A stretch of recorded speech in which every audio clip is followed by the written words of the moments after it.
L'émission que vous allez suivre est une rediffusion. Bonne écoute radiophonique. La voix de la diaspora. La voix de la diaspora. La voix de la diaspora. Welcome. La voix de la diaspora. And let's go. 10, 9, 8, 7, 6, 5, 4, 3, 2, 1.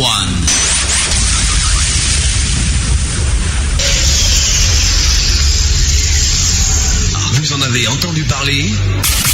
La voix de la diaspora. Vous pensiez ne jamais les voir? Ils sont là, pour vous, rien que pour vous. La voix de la diaspora. Côte d'Ivoire, mon Glocky, Côte d'Ivoire, mon Baki, frère sans Sifan, mon rap c'est Nouchi. Côte d'Ivoire c'est Glocky, Côte d'Ivoire c'est mon Baki, mon frère sans, écoute, c'est du rap Nouchi.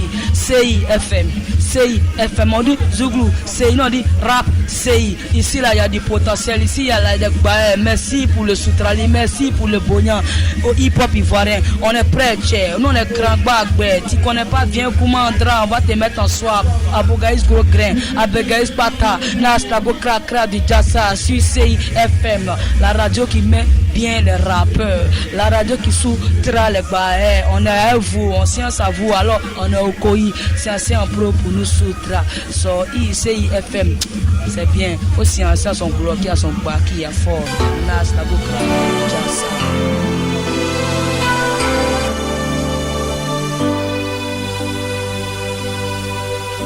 Je lève les coups, le secours me vient qui garde Israël. Il ne dort ni ne sommeille, l'Éternel. Auditeurs, auditrices de la voix de la diaspora, aujourd'hui, jeudi 15 janvier 2015, bien le bonjour chez vous partout où vous êtes sur cette terre des hommes. L'Éternel vous parle à travers la voix de Constance, qui est un choix de Mireille Anti, qui est dans notre studio. Vous saurez, si vous êtes déjà allé sur la page officielle de la voix de la diaspora, vous aurez compris que notre invité de ce jour, c'est la fondation Mireille Anti. Qui sont-ils? Que font-ils? Leurs objectifs, leurs cibles, leurs démarches, comment les joindre, leurs ressources humaines, tout à l'heure dans Maché Gros. Microphone Koulibaly, mise en onde technique Koulibaly.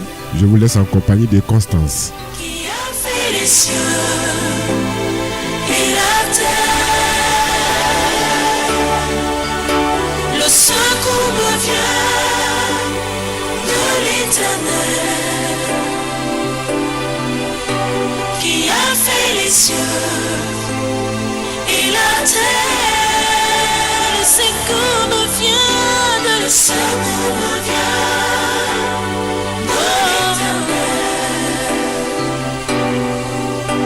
Qui a fait les cieux et la terre, le secours me vient de l'Éternel.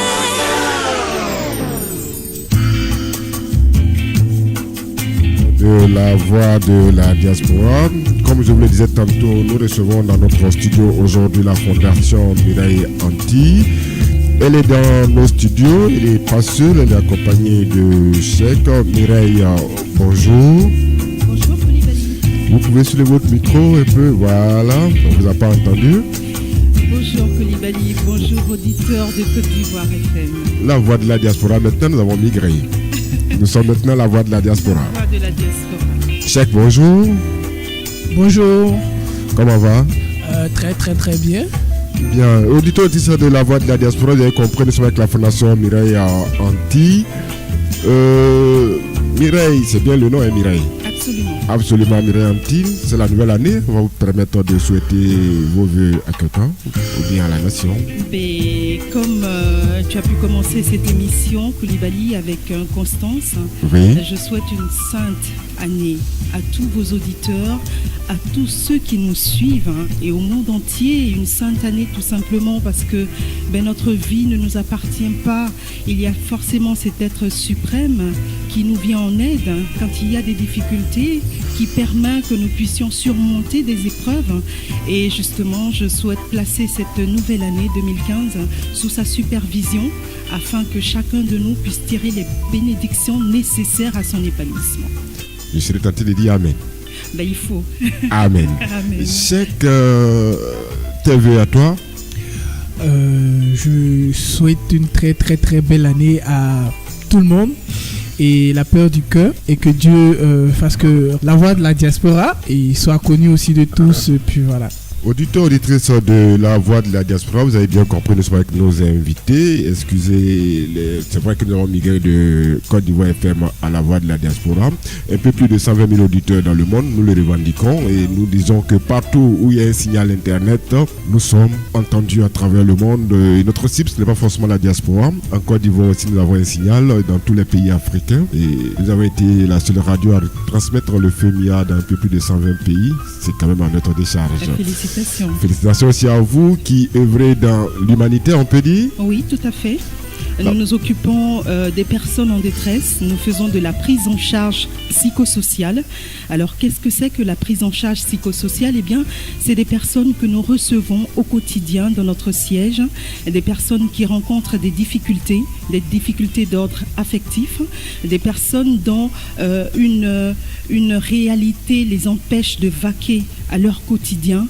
Toutes ces personnes donc en détresse que nous recevons, que nous écoutons, c'est très important parce que notre outil de travail, c'est l'écoute active. Nous écoutons ces personnes et nous les aidons à reprendre confiance en elles et à prendre de l'énergie en elles et pouvoir s'en sortir. Nous ne sommes pas des faiseurs de miracles ou des personnes qui ont des solutions aux problèmes des gens. Non, ça n'existe pas pour nous.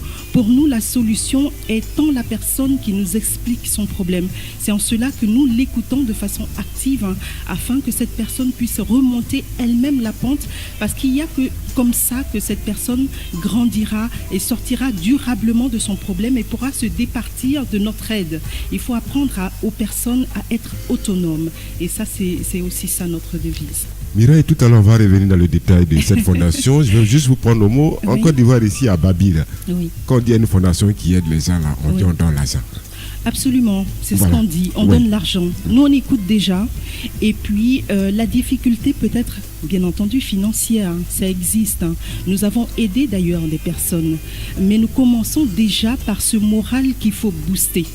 Parce que tout n'est pas, la finalité, c'est pas forcément l'argent. La personne qui vient vous expliquer son problème, elle pense que le problème est déjà financier, mais puisque nous échangeons, nous nous rendons compte qu'elle a juste besoin d'un moral fort pour lui permettre de trouver les ressources en elle pour pouvoir entreprendre. C'est déjà ça. Quand le mental est atteint, quand le cœur est atteint, il faut pouvoir penser justement toutes ces blessures-là et permettre à la personne de repartir par elle-même.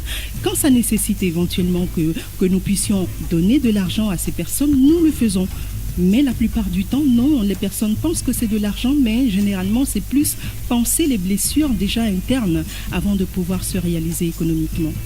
Auditeurs de la voix de la diaspora, vous avez bien compris, le décor, il est planté et nous allons commencer pas à pas. La Fondation Mireille Anti a été créée quand, Mireille? Elle est née depuis 2009.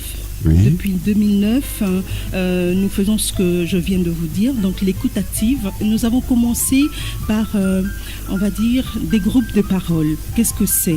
Eh bien, c'est des personnes que nous avons recensées autour de problématiques qui les concernent. Ça peut être la violence dans le foyer, ça peut être des rapports conflictuels avec les enfants, ça peut être au travail, des rapports conflictuels, interpersonnels conflictuels avec ses collègues, avec ses supérieurs hiérarchiques. Donc nous travaillons dans le milieu professionnel, nous travaillons dans le couple et nous travaillons dans la famille. Nous avons donc réuni toutes ces personnes qui rencontraient des difficultés, comme je le disais, si c'est le deuil, si c'est l'éducation d'un enfant, et nous les écoutons. Nous les réunissons dans des groupes de parole et nous évoquons avec elles toutes ces difficultés qu'elles rencontrent, toutes ces souffrances, et nous les coachons. Voilà comment ça se passe dans les groupes de parole. En dehors de ça, nous avons des entretiens individuels avec des personnes, avec des couples, avec des familles. Nous faisons aussi des visites à domicile. Nous installons des on va dire, des unités de conseil au sein de l'entreprise. Nous formons le personnel des entreprises quand ces entreprises-là nous sollicitent pour leur parler, par exemple, de la gestion du stress. C'est très important, c'est un phénomène qui prend de l'ampleur comme ça dans le milieu professionnel, et aussi la gestion des relations interpersonnelles.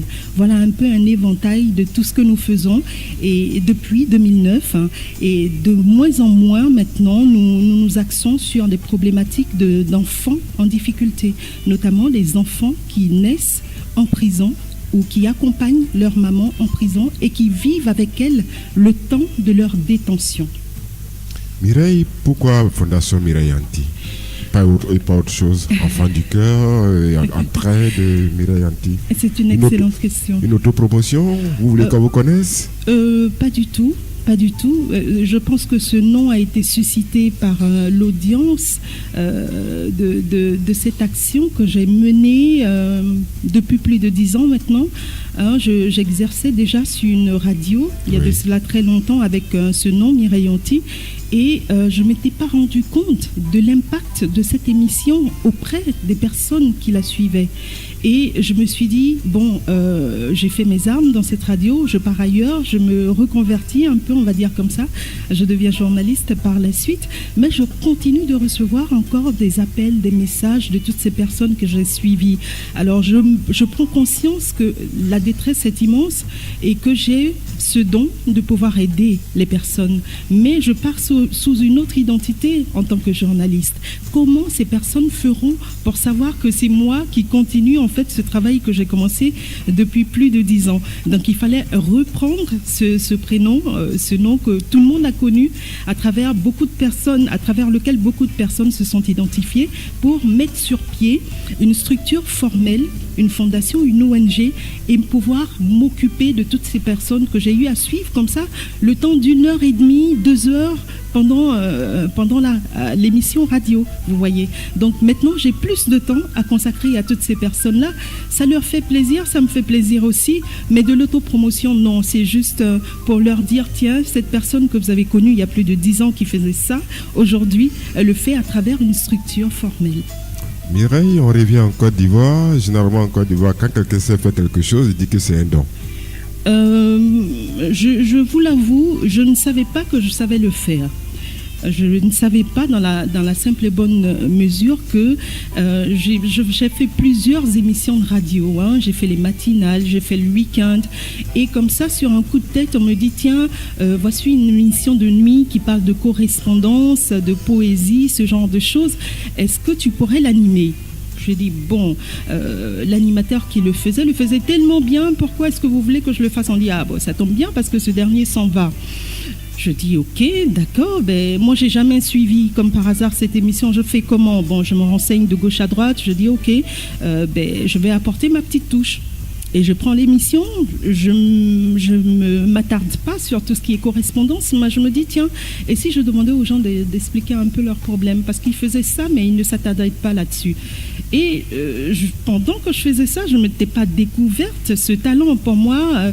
Quelqu'un qui m'appelle, il est dans la souffrance, je l'écoute et puis je lui donne mon avis. Voilà comment je voyais la chose.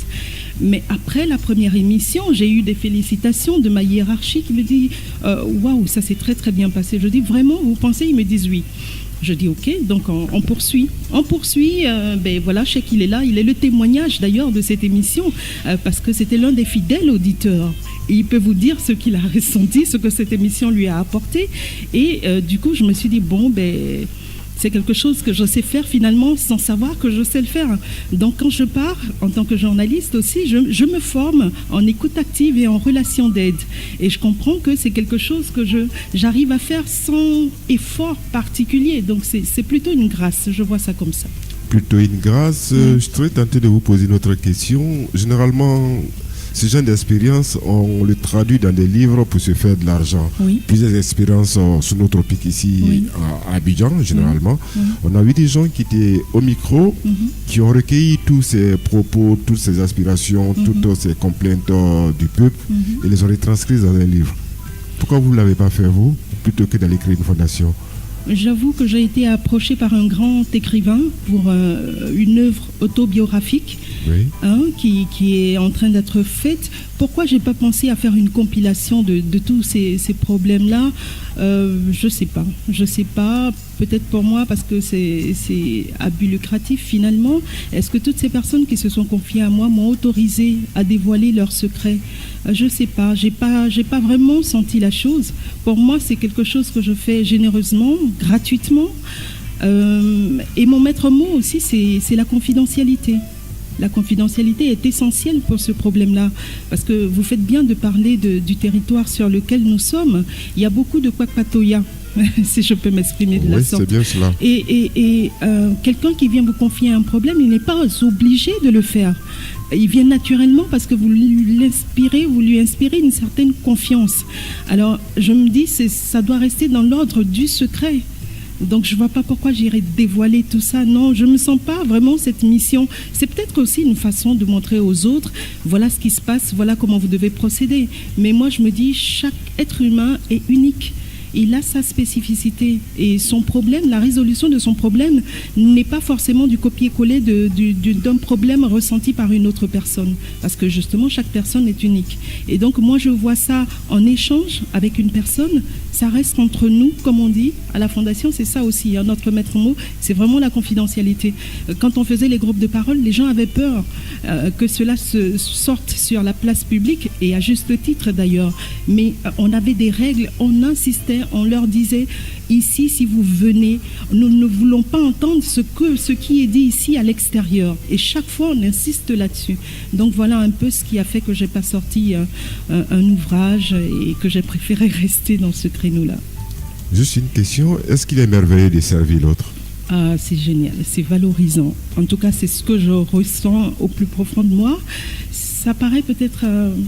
on va dire bizarre ou pas tout simplement africain, parce qu'on me l'a dit aussi, que bon, tu aides les autres généreusement, pourquoi tu fais tes consultations gratuitement, qu'est-ce qui va pas en fait dans ta tête? Et je me suis dit non, c'est juste un plaisir, je ressens, c'est peut-être ça qui me booste le matin quand je me lève et que je fais ça. En fait, il faut éprouver du bonheur à faire ce qu'on fait. L'argent viendra par la suite. C'est vrai que j'ai un siège, c'est vrai que j'ai du personnel à payer, j'ai des factures et tout, mais est-ce que je dois le faire payer à la personne qui a sa souffrance et qui vient me voir? Je ne vois pas les choses comme ça. Je vois plutôt, je fais une autre activité qui me permette de sous-tendre l'activité de la Fondation, de tenir. Je lance aussi des appels comme ça pour qu'on puisse me venir en aide. Mais je me dis, la personne que vous aidez sans lui prendre de l'argent, vous êtes, on ne va pas dire éternellement reconnaissante, mais comprendre que vous l'avez aidé à vie. Et ça n'a pas de prix. Et moi, je préfère travailler dans ce créneau-là qui est plus valorisant pour moi que avoir forcément une finalité pécuniaire. Voilà. Mireille est ivoirienne? Absolument. Bon, la question va suivre automatiquement. Vous le savez, vous connaissez bien le dicton ivoirien? Oui. ONG, ça donne ministère, c'est pour un poste. Oh, est-ce que ce que je fais vraiment intéresse les politiciens? J'en suis pas certaine. Peut-être même que je dérange aussi par mes opinions et par ma façon de voir les choses. Je pense pas que tout le monde soit foncièrement humaniste comme ça, comme moi je voudrais l'être. Donc avoir un poste, lequel? Je ne sais rien. Ministre des Affaires sociales? Je sais pas. Non, en fait, c'est pas ça qui me guide. C'est pas ça qui me guide. Moi, ce par quoi je serais plutôt tentée, c'est comme vous êtes sur le net, et d'ailleurs, hein, je vous fais une confidence, notre mandat cette année est placé justement sous le sceau de tout ce qui est numérique. Oui. Donc, ce serait de pouvoir fédérer ou rencontrer d'autres ONG, de fondations qui ont la même vision que moi et qui pourraient justement aider toutes ces personnes en détresse à travers le monde. Moi, je suis plutôt guidée par ce genre d'idéal-là, mais pas un poste ministériel. Et puis, vu comment la politique tourne dans le monde, c'est pas très réluisant et c'est pas très flatteur finalement que d'appartenir à ce cercle-là. Donc on retient que c'est merveilleux. C'est merveilleux, bien entendu. Bébé Philippe nous le chante, il est merveilleux. Sans un changement de cadence, si tu crois que c'est le Tout-Puissant qui te donne le souffle depuis mon frère, d'abord lève-toi et on va chanter cette belle chanson. Qu'il est merveilleux, merveilleux.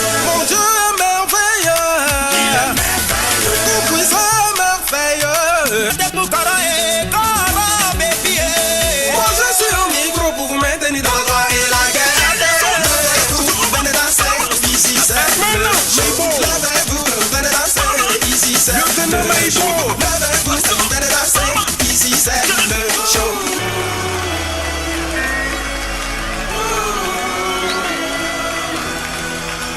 Levez la main, il est merveilleux.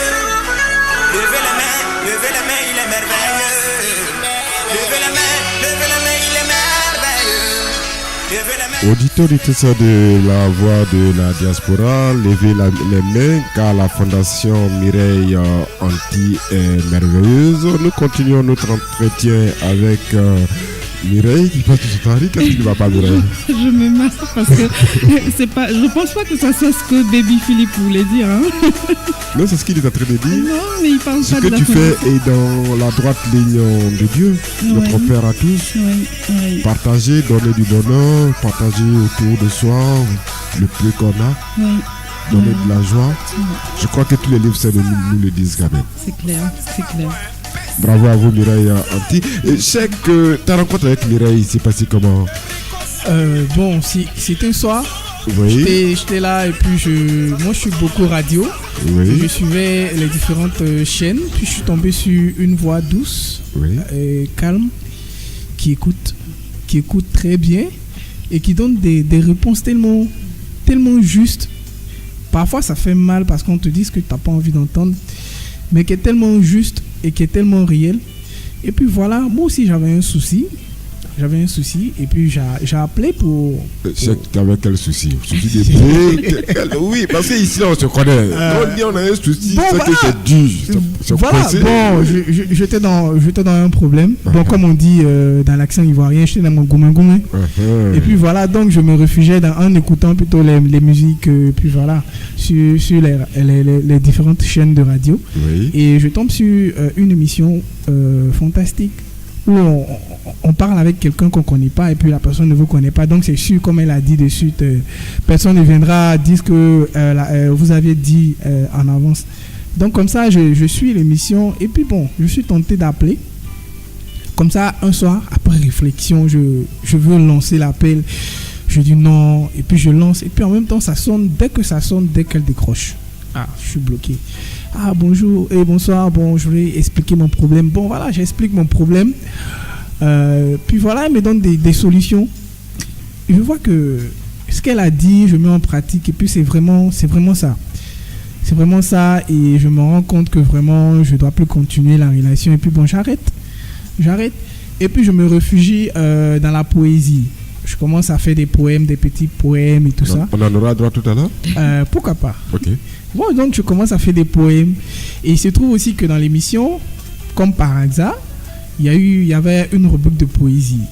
Donc je dis ok, autant perdre mon temps les soirs à peut-être le temps que je perdais à causer avec mon ex, je peux dire comme ça. Je vais prendre ce temps à causer à la radio, à partager aussi mes mots de détresse et puis voilà. Tu n'as pas dévié par hasard? Dévier comment? Faut demander à Mireille parce qu'elle continue de rire. Non, je n'ai pas dévié, au contraire. Ah, donc tu as compris alors. Voilà, donc je me mets comme ça à écrire des poèmes et puis bon, à dire au fur et à mesure. Et puis après, on se rend compte que ça devient une famille parce que c'est pratiquement les mêmes personnes qui appelaient à un moment donné pour les poèmes et tout. On dit bon, pourquoi ne pas former un groupe de poèmes? Et c'est comme ça que c'est parti. Je vous dis que depuis ça a commencé jusque là, c'est toujours à fond dedans. Comme on le dit, c'est toujours waouh. Et moi je voulais ouvrir une parenthèse, excuse-moi. Oui, allez-y. Pour dire que c'est un don. Pourquoi c'est un don? Peut-être elle est mal placée pour vous dire qu'elle a le don. Et puis voilà, moi je pense que c'est un don parce que je dénigre personne plutôt, mais à entendre certaines personnes dans des stations de radio de la place, je dirais que Mireille est quelqu'un de très très réceptif et c'est quelqu'un qui sait répondre, qui sait donner des conseils vraiment directs et plus propres, quoi. Mireille, je reviens à toi maintenant, si tu permets que je te tutoie. Non, vas-y, oui. Attends, il y a beaucoup d'associations en Côte d'Ivoire, il y a beaucoup d'ONG. On ne te connaît pas, on ne t'entend pas. Qu'est-ce qui se passe? Oui, c'est peut-être la discrétion. J'ai pas envie de faire du bruit parce que le travail que je mène ne le nécessite pas forcément. Mais porter haut le message des enfants qui vivent en prison avec leur mère, ça si, j'ai ameuté toute la planète net, si je peux dire comme ça. Sur cette question-là, j'ai reçu beaucoup de soutien d'artistes étrangers, de personnes qui ne savaient pas qu'il y avait des enfants qui naissaient en prison. Là, j'ai fait assez de tapage, assez de boucans, comme on dit, pour attirer l'attention de tout un chacun sur ce phénomène. Mais dans le cadre du travail que je mène, non, je fais pas beaucoup de tapage et c'est peut-être mieux comme ça. C'est pas tant une renommée que l'on voudrait, une renommée dans le cœur des gens, dans le cœur de ces personnes qui sont passées par nous et qui pourraient rendre témoignage et qui pourraient amener les autres à partager un peu ce que nous avons comme savoir-faire finalement. On préfère être connu par le travail qu'on fait au lieu de faire de la publicité déjà sur nos activités en amont. Pour nous, c'est un travail qui vient après, ça permet de s'installer durablement dans le cœur et dans l'esprit des gens. Voilà, notre stratégie est tout autre. Mireille, j'ai retenu une chose, des enfants naissent dans les prisons ivoiriennes. Oui. Vous faites un random pas possible sur le net. C'est ça. Et c'est des artistes étrangers qui répondent. Ceux d'ici étaient où? Ceux d'ici étaient où? Tenez, je pense qu'ils ne savaient pas. Ils ne savaient pas non plus. Et c'est hallucinant de savoir que c'est quelque chose avec lequel nous vivons et personne ne s'en émeut finalement. Parce que là, vous parlez de prison ivoirienne, je veux bien, mais c'est un phénomène mondial. Oui. Mondial. Et des personnes s'en sont inquiétées. En Occident, ils ont peut-être, je dis bien, je pèse mes mots, trouvé la solution à ce phénomène en ayant déjà des prisons spécifiques pour les femmes. En Afrique, c'est pas le cas. J'ai des amis au Zimbabwe, partout en Afrique de l'Ouest, même au Bénin, à côté de nous, au Togo aussi. On me dit, oui, écoute, tu fais bien d'en parler là, ce phénomène aussi existe chez nous. Mais seulement personne n'est préoccupé, personne ne s'est posé la question de savoir si ces enfants-là devaient rester comme ça en prison. Les lois sont là, c'est écrit dans les textes que les enfants ne doivent pas dépasser 2 ans. Ils dépassent 2 ans parce que si la mère doit rester plus de 2 ans, ils vont où ces enfants? Ils sont avec elle. Et puis pendant qu'on dit, ok, ils doivent rester avec leur maman, il n'y a pas d'alimentation adéquate. Une ration en moyenne pour tous les détenus femmes avec un bébé. Je ne sais pas, on fait comment? On fait des lois, on n'y pense pas. Les enfants, il n'y a pas de pédiatre. C'est terrible. Moi, je suis une maman de 3 enfants. Je sais comment ça se passe déjà la grossesse, c'est terrible. On a tous les hormones comme ça qui vous ballottent de gauche à droite.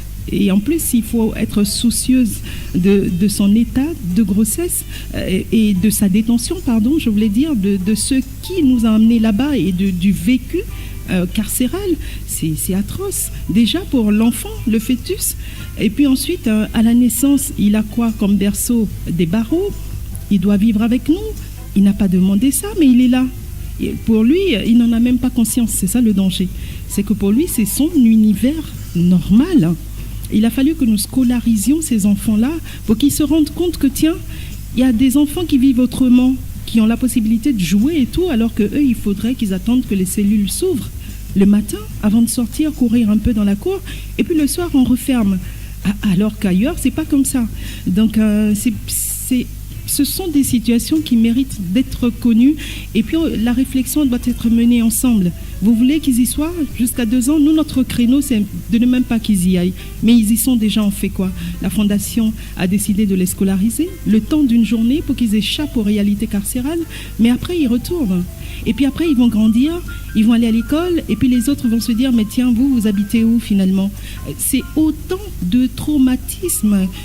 On décrit le phénomène des microbes. Et puis ces enfants-là sont là-bas, ils vivent là-bas. Eux, les parrains, c'est bien entendu leurs tontons et tantis de la prison. Alors quel héritage veut-on donner à la jeunesse africaine? C'est triste. Et voilà un peu, ça a besoin d'être su, sans pour autant rentrer dans des considérations politiciennes. Moi, je me dis, non, un enfant... on décide à 2 de faire venir un enfant au monde, mais lui, sa responsabilité, en quoi est-ce qu'elle est engagée dans le fait que nous puissions commettre après un délit? Mireille, juste une question. Vous avez quelques chiffres au niveau des enfants dans les prisons? Ah ben oui, bien sûr. On travaille sur la MACA, la maison d'arrêt et de correction d'Abidjan. Actuellement, il y a 6 bébés. C'est ça, 6 bébés de 0. Le dernier est né le samedi dernier. Il y a encore 4 femmes enceintes. Il y a 4 femmes enceintes. Voilà, 4 femmes enceintes. Et donc, elles vont bientôt accoucher aussi. Le nombre d'enfants va grossir. Les enfants que nous scolarisons, ils ont 2 ans et demi et 3 ans et demi. Ils sont à la maternelle actuellement. Mais après, ils vont aller au CP1. Et leur maman, tenez-vous bien, ils sont, pour meurtre. La maman a besoin d'assistance psychologique. Hein? Parce qu'on est là-bas, c'est vrai, pour purger une peine, mais c'est aussi le volet correction. Donc elle doit être prise en charge. Elle ne l'est pas. Elle est là-bas pour un délit aussi lourd avec un enfant. C'est terrible, quoi, tout simplement. C'est terrible. Mireille, juste, je crois que c'est pas le but de notre émission. C'est vrai que ça rentre dans les objectifs de la Fondation Mireille Anti. Mais juste, les enfants, ils naissent comment? Les femmes arrivent enceintes ou bien partent directement avec leur bébé ou bien elles sont enceintes? Elles partent enceintes. Ah bon. Et il y a certaines qui partent avec leur bébé parce que vous savez, hein, comme moi, que la prison, quand on dit que vous allez en prison, vous êtes tout de suite rejeté par la société, stigmatisé. Donc ça va jusqu'au rejet de vos enfants. On va dire, si vous avez 3 enfants, on dit écoute, ça fait déjà des bouches à nourrir, on va pas les prendre tous les 3. Vous partez avec le plus petit parce que c'est peut-être lui qui a le plus besoin de vous. Voilà comment on réfléchit. Et puis la maman se retrouve avec l'enfant là-bas. L'enfant, il est tout heureux d'être auprès de sa mère, mais il n'a pas conscience, comme je dis, de tout ce qu'on est en train de lui préparer comme avenir. Parce que c'est à cet âge-là qu'on emmagasine le maximum d'idées. Alors après, il faudrait qu'il comprenne que finalement, il est né en prison, mais tiens, pourquoi je suis né en prison ou pourquoi j'ai vécu tout ce temps en prison? Est-ce que c'est pas finalement un rebelle de la société qu'on est en train de créer? Et puis les traumatismes, ils sont toujours aussi intenses chez l'enfant, plus que chez l'adulte. Donc voilà, quoi. Et quand il sort, il devient généralement un enfant de la rue. Voilà, je vous laisse la réflexion d'après, quoi, de cette suite. J'accepte cette réflexion et je la partage avec Ismaël Isaac qui nous chante Enfant de la rue.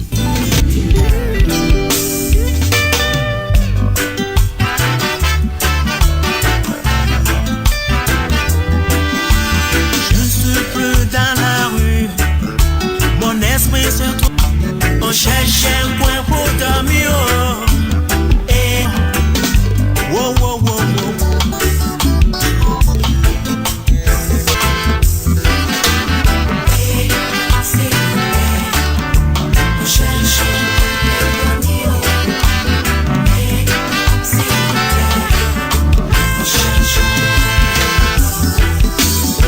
Quand on est dans la maman, chez les montagnes, les couchers, prends tous les jetons. Hey. Et on crie à faux. Quand on est enfant et qu'on cherche juste un coin pour dormir et qu'on se retrouve involontairement dans une prison avec sa mère, que les dirigeants ne soient pas surpris de nous trouver dans les rues en train de devenir des Nyamoro ou des virus. Ces propos sont de Ismaël Isaac. Nous continuons avec nos invités en studio. Mireille Anti, présidente de la Fondation Mireille Anti. Nous sommes avec aussi Cheikh Tidiane Kanté. Mireille, la fondation, c'est quoi? Généralement, quand on attend une fondation, on voit une grosse maison avec plusieurs pièces, avec des gens qui vivent dedans, qui sont nourris, blanchis, logés. Oui, la fondation, c'est quoi? Parlez-nous de la fondation. Juste une vision en grand de l'ONG.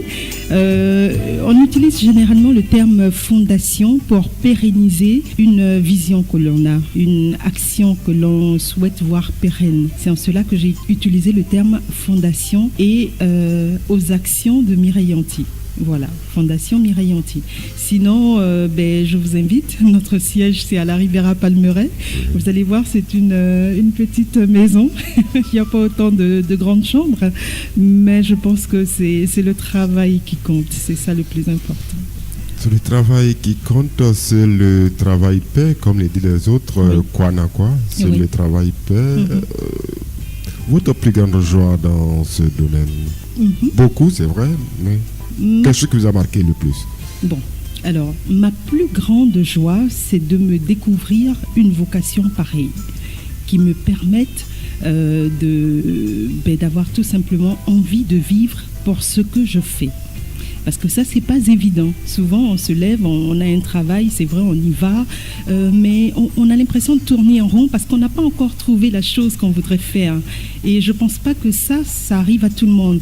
Se lever le matin pour ce qu'on aime faire et le faire avec satisfaction, comme moi je le ressens. Je pense qu'il y a des personnes qui m'écoutent qui ont trouvé cette voie-là. Et quand vous la trouvez, c'est tout simplement formidable. Et puis, ma plus grosse satisfaction, c'est tout simplement des personnes que je reçois, qui sont chargées, et lorsqu'on finit de discuter, qui se mettent à rire. Rire, pourquoi? Parce qu'elles se disent finalement, mais tiens, je venais ici, je me suis dit... on m'a parlé d'elle, c'est vrai, mais bon, je viens quand même. Et puis après, je me rends compte que ce que j'avais pris comme un souci, un si lourd fardeau, mais finalement, je pouvais penser simplement différemment et ne pas être aussi accablée. Et ça, quand les personnes me sortent ça ou me disent simplement, j'ai échangé avec vous et puis je suis en paix, je retrouve une certaine paix, voilà, c'est magique, tout simplement, parce que je le fais peut-être sans le savoir, mais avoir ce retour-là, c'est gratifiant.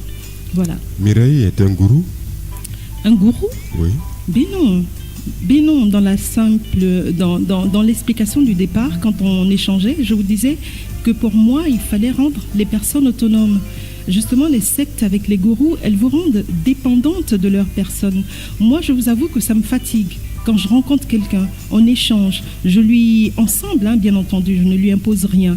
Ensemble, on explore les pistes en fonction de ses ressources personnelles. Et on dégage une stratégie ensemble. Et cette personne part. Elle ne met pas ce dont on a parlé en route. Et après, elle revient. Elle revient du genre...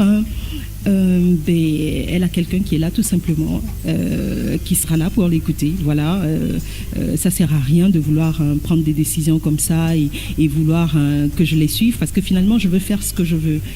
Et ça, j'insiste beaucoup lors des échanges. Qu'est-ce que vous voulez?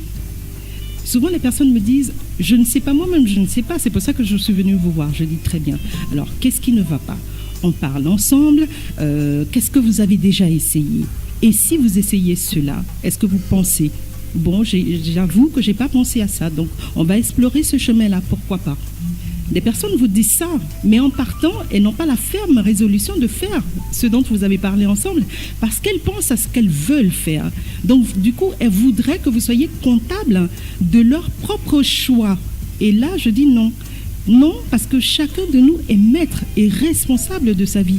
La chaîne de solidarité voudrait que je puisse t'aider à t'en sortir, mais pas à prendre la décision d'un quelconque changement à ta place. Parce qu'à partir du moment où vous décidez pour les autres, eh bien forcément vous devenez leur gourou. C'est comme une secte. Sans vous, les personnes ont du mal à s'épanouir. Alors que c'est pas ça le travail de l'écoute active que nous faisons. Bien au contraire, nous allons chercher les ressources en la personne elle-même pour qu'elle puisse elle-même s'auto-épanouir, s'auto-gérer. Voilà. Mireille, un cas que vous n'avez pas pour régler qui reste comme un os dans votre gorge? C'est plus les problèmes de couple.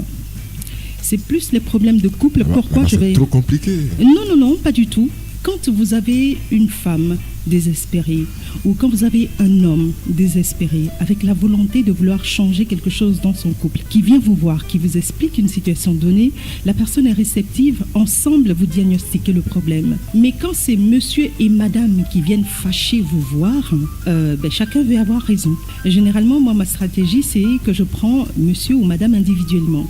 Ou quand il y a des difficultés avec les enfants, je prends la mère ou le père et l'enfant après. Et on échange. Et il y a certains aspects qui ressortent. Mais vous savez, les gens, ils ne vous diront pas tout de suite. Donc il faut du temps pour pouvoir aller en profondeur, au fond des choses. Et souvent, les gens, ils viennent, ils échangent comme ça, et ils vous prennent un peu comme le témoin de l'effort qu'ils auraient voulu faire. Donc tu vois, ça ne marche pas, on allait voir quelqu'un Et puis moi j'ai essayé. Maintenant si ça ne marche pas, bon ça ne marche pas. Et ça j'avoue que je suis très souvent déçue. Et j'avais même commencé à refuser ce genre de situation. Si je n'ai pas la possibilité de m'investir réellement dans la résolution ou dans l'accompagnement de ces couples-là, je préfère m'arrêter. Là c'est ma plus grosse déception effectivement. Mireille, il vous reste un temps à vous pour vous occuper de vos enfants? Ah oui, bien sûr.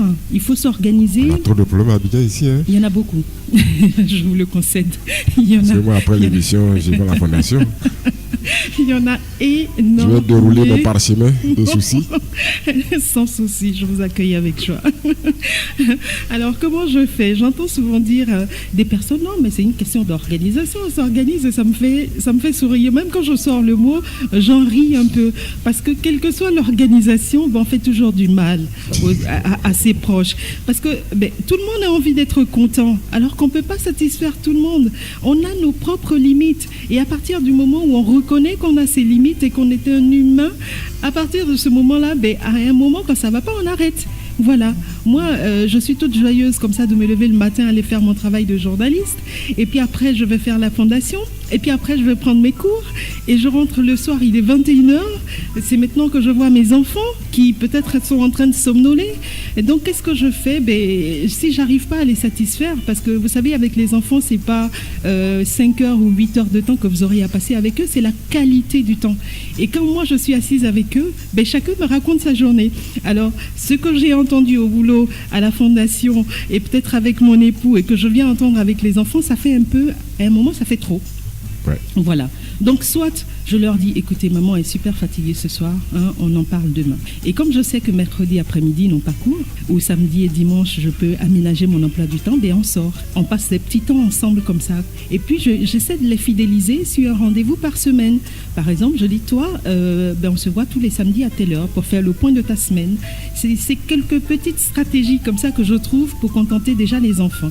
Maintenant, l'époux, c'est beaucoup de reproches, forcément, parce que quand vous avez une vocation pareille, vous êtes happé par ce que vous aimez faire et forcément vous faites des malheureux, des victimes.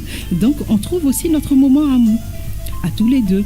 Je m'excuse parce que forcément je ne peux pas tout faire, donc je m'excuse quand je le blesse et je lui fais comprendre que oui, c'est vrai, ça prend trop de place, mais aussi je voudrais qu'on organise nous notre vie à deux. Mais vous savez, quand vous êtes passionné et que votre conjoint sait que c'est quelque chose que vous aimez faire, ça finit par s'imposer à lui. Au départ, ça vient comme une concurrence, comme un choc. Forcément, vous allez trimer un peu pour vous faire comprendre, mais il ne faudrait pas non plus rentrer dans une logique de bagarre, de violence, de guerre, parce que généralement, quand c'est comme ça s'entrechoque, ça coince, et puis on assiste à ce qu'on va régler chez les autres, voilà. Donc, quand c'est comme ça, quand il hausse le ton, je m'étais. Et je m'excuse, je lui fais comprendre qu'il a absolument raison, et que par moments, je suis tellement absorbée que j'oublie. Voilà, donc on est tous humains, on s'organise peut-être, il y a des larmes, il y a des conséquences, mais on fait avec et surtout on apprend à accepter et à faire des concessions et à accepter aussi les reproches des autres. Et surtout, il y a beaucoup de joie. Happy. Oui, oui. Happy. Ouais. Sunshine, she's here, you can take a break. I'm a hot air balloon that could go to space. With the air, like I don't care, baby, by the way. Because I'm happy. Clap along if you feel like a room without a roof. Because I'm happy. Clap along if you feel like happiness is the truth. Because I'm happy. Mireille, ça fait 52 minutes qu'on bavarde déjà. Oh, 52 ça passe minutes, vite. Ça passe c'est vite. Tellement plaisant avec toi, dis donc. Mireille, les projets. Alors les projets, puisque je vous disais que je suis sur la problématique des enfants en prison, donc le projet immédiat là pour la semaine prochaine, déjà le mercredi prochain, c'est d'aller faire une visite médicale. Une consultation médicale justement à ces enfants, ces 6 enfants dont on parlait tout à l'heure, et aussi voir un peu l'état de toutes les mamans enceintes. Voilà. Je vous disais tantôt que il n'y a pas ce suivi médical. Au niveau de l'alimentation, c'est un petit problème.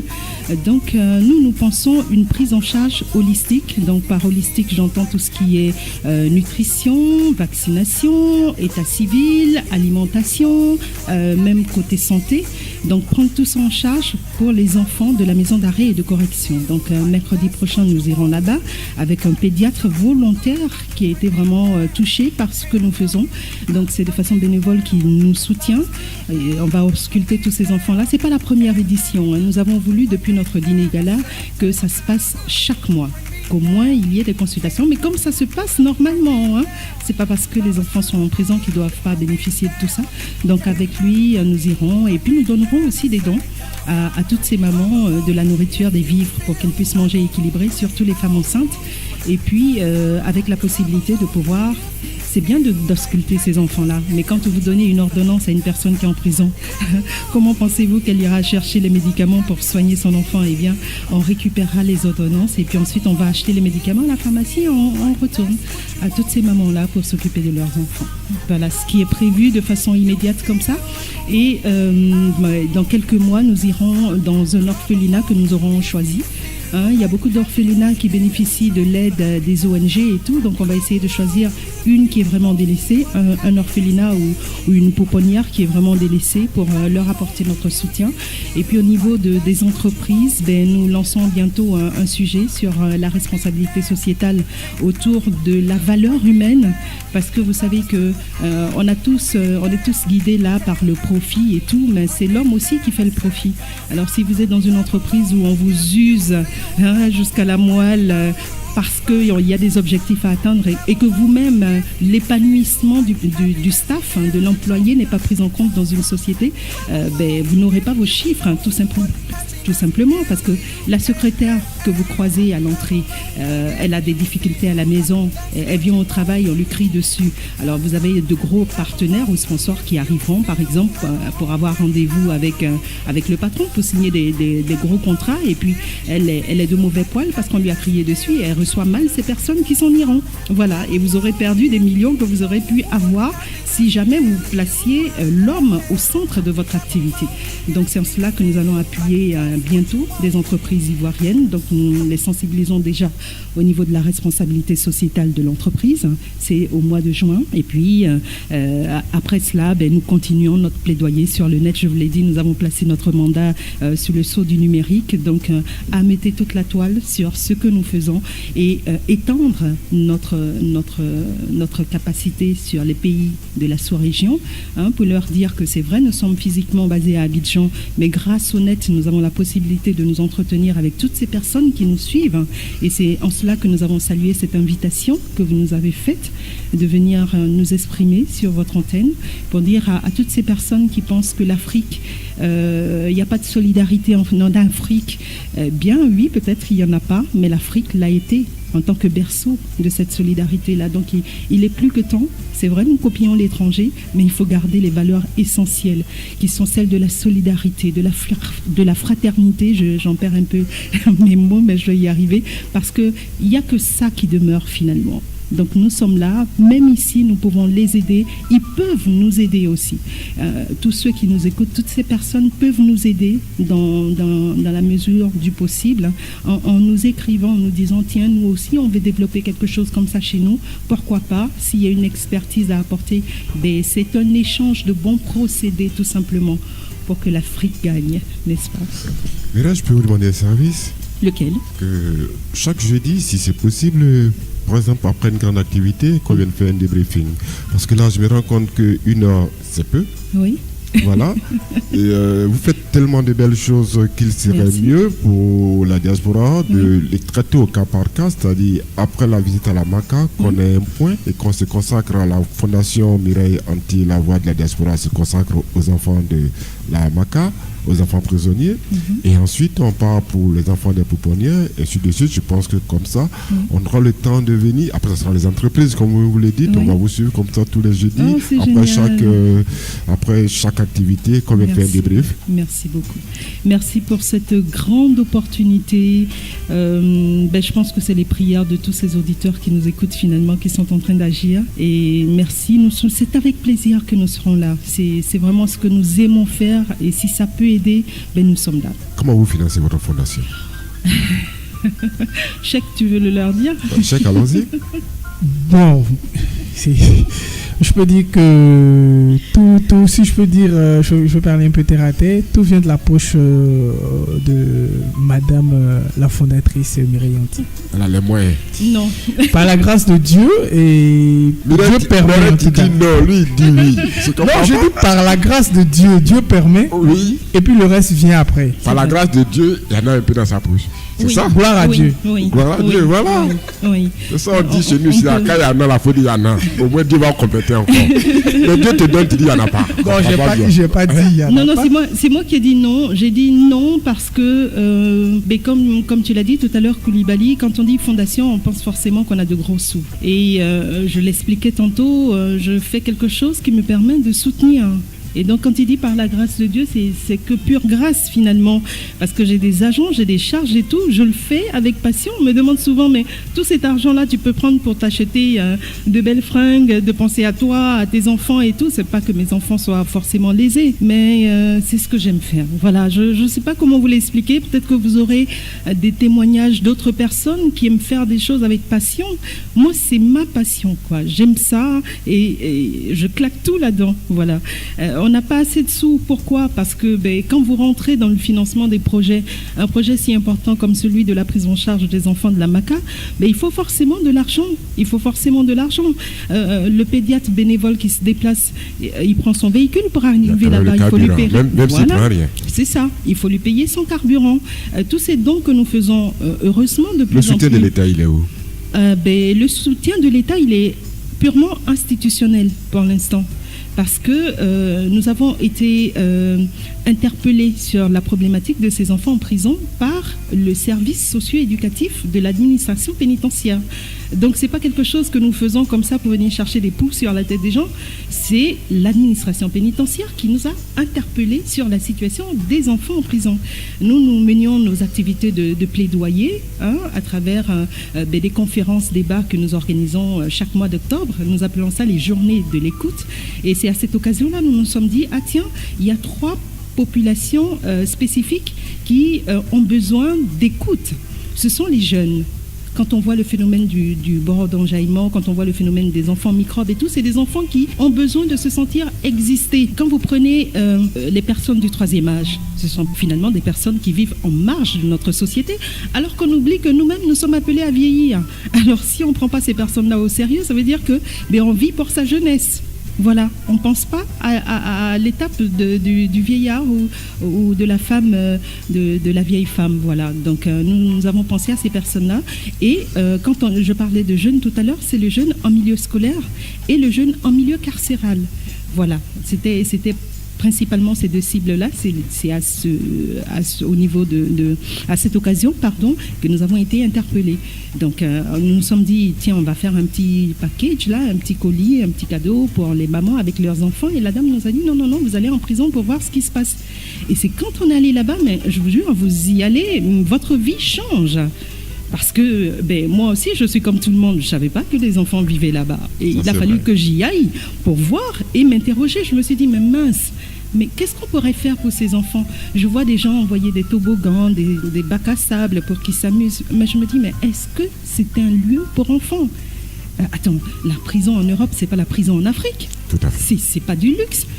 Et on va aménager des aires de jeu à l'intérieur pour des enfants qui, quand il y a du rififi comme ça, on ne sait pas comment ça se passe pour eux. Donc moi, mon plaidoyer, c'est qu'ils sortent. mais je ne peux pas bouger plus que ça. Donc je pars au plus pressé.